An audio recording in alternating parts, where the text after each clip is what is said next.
So I'm at the Edinburgh Fringe Festival and joined by the delightful comedian Bec Hill, who has a show called Ellipsis. Now, something I noticed about the show was that there were so many different elements to it. You had physical comedy, and there was sort of the jokes and the puns, and then these amazing pop-up things. Yeah. Now that's something that you're quite sort of famous for. It's your thing a bit, is it? The pop-ups. Yeah, I call it paper puppetry. Paper puppetry. Yeah. They were incredible. How long does it take you? It depends what it is, but generally it's usually between a couple of days to about a week to make one thing.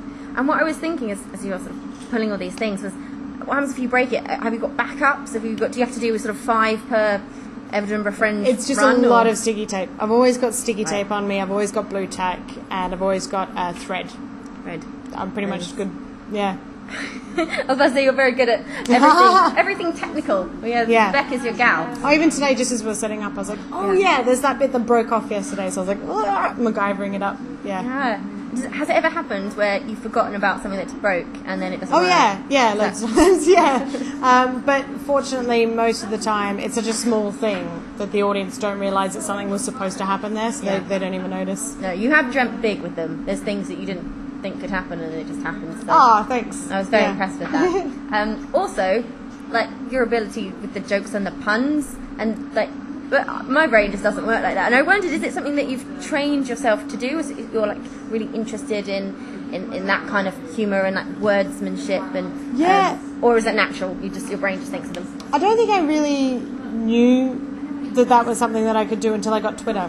Right, and then I started tweeting sort of one-line jokes, and puns just came really easily to me. But my parents are huge pun fans, and like terrible dad jokes. Like both my mum does brilliant dad jokes. They're both really bad when it comes to, if you say something. The first joke I remember laughing at was my brother was eating a sandwich when he was about 4, and there's loads of crumbs all around, and my dad walked in and he went, "Crumbs, Michael," and I thought it was the funniest thing I'd ever heard. I was about 7 at the time, but I still remember it. Still laughing. Yeah.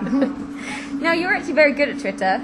Was it Time Out said you were one of the top 5 funniest comedians on Twitter? Yeah. Did that put extra pressure on you to tweet then? It did a bit, yeah, because suddenly I got all these new followers, and I was like, I don't have anything new. And the funny thing is, with Twitter, you tend to find you get loads of followers, and then as soon as you tweet something, you'll lose a bunch, and then it'll slowly rise again. And it's very odd. You'll either do one joke that gains you loads of people, or something that a whole bunch of people go, nah. Yeah.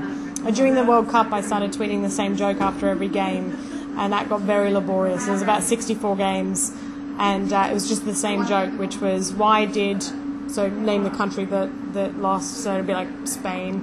Why can't Spain light a candle? Because they lost their match. But, I just did the same joke for every game, and gained loads of followers from people who hate football. Yeah. No, well, that's probably a big it was nice, Now, actually, I think I started following you on Twitter before I met you. Yeah. It's a bit of a weird story to that, actually, because I met Bec in an airport shuttle or lift, and I saw her, and I think there's sort of a sixth sense of like, I think that's a comedian. I think that might be a comedian. I looked rough as well. I was so tired. It was about 8 a.m. or something. Yeah, it was early, yeah. and I could just tell, and then I did think it was sort of you because I knew your name, and I searched on my phone on Twitter and found the sort of the profile picture and checked and was like, it's definitely. Yeah. And then I just sort of slowly turned my phone around and showed her a picture of her own face on my phone. I had such a massive head all day after that. I was like, as soon as I got up, I texted my boyfriend at the time, and I was like, someone just recognized me, and they showed me my own photo. It was really exciting.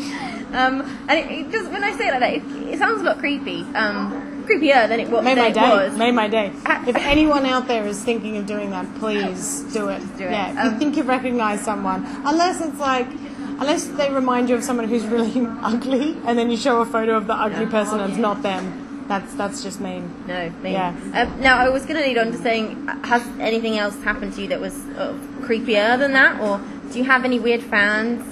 I've been quite lucky. I've got a couple of hardcore fans, like just a couple, who will come quite a few times to the same show and get really into it. But it's you can't dislike that because they're just being supportive. No, true. So they never sent you anything weird or got your face tattooed? No, the weirdest person I ever had was in high school because I wasn't the girl that guys wanted to be with in high school. I was a bit of a dork. Dork is the word because I wasn't a nerd, I wasn't a geek, I wasn't smart enough. I was a proper dork. Still am to an extent. And a guy in the year above me who was a bit odd sent me a note through a mutual friend that said, "Do you want a wobby pop?" And then inside it said, "I love you," but not even like WUV. It was spelled WOVE, which is wove. So it said, "I wove you," and it was a picture of a lollipop that he'd drawn, and it was so weird. And then he waited for me outside every single class I had. And in the end I had to say, "I don't like this. Please do not do it."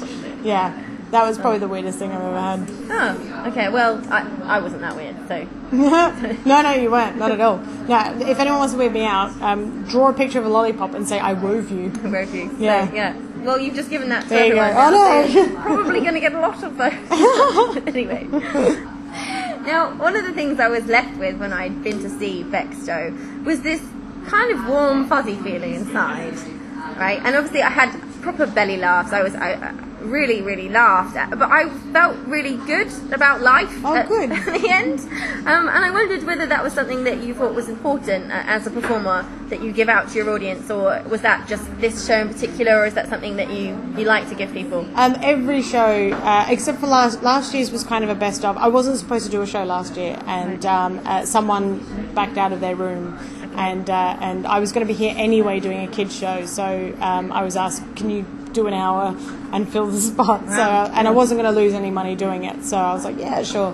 But it was just an hour of material. There was no real through line or anything. Yeah. But all of my other shows, other than that, all had themes, and they've all had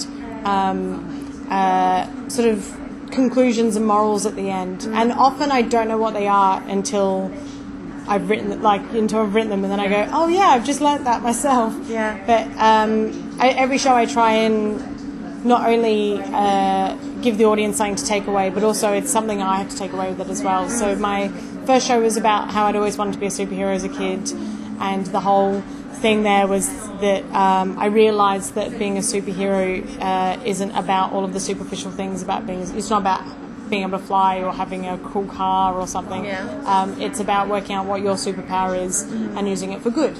Yeah. And so in that show I made cheese on toast for everyone in my audience because that's the only thing I'm really good at. And so that was really fun. And then the next show I did was about growing up, and it was about how the conclusion for that one was the difference between a child, because I realised that no one can actually say what what an adult is, right? Like other than saying it's when you hit 18. Yeah, that's about it. No one will really say, "Oh, that is an adult." That no one can define it because everyone has a different idea. Mm-hmm. And so I defined it as when you're an adult when you make a mistake. But you learn from it. So when you're an adult, you still make the same mistakes you made as a kid, but when you start learning from them, that's when you're an adult. And then it was very sensible. And my favourite one before this current show, obviously, was I did a show about fear, and it was about my fear of talking to the audience because I don't like audience interaction. So, and since then, I've started using more interaction because doing the show taught me that it's okay to trust other people, and that a lot of the time they want you to have a fun time and vice versa. Yeah. And that was about facing your fears and what's the worst that could happen and stuff like that. So I always try and the shows are always more me learning something about myself and then hoping that the audience learns as well. Yeah. Oh well, I definitely did, and I would recommend that anyone go see Bec's show. So it's called Ellipsis, and it's at the Gilded Balloon at 5:30 until the end of August. That's right. Yeah, the 24th. 24th. Thanks very much. Thank you so much.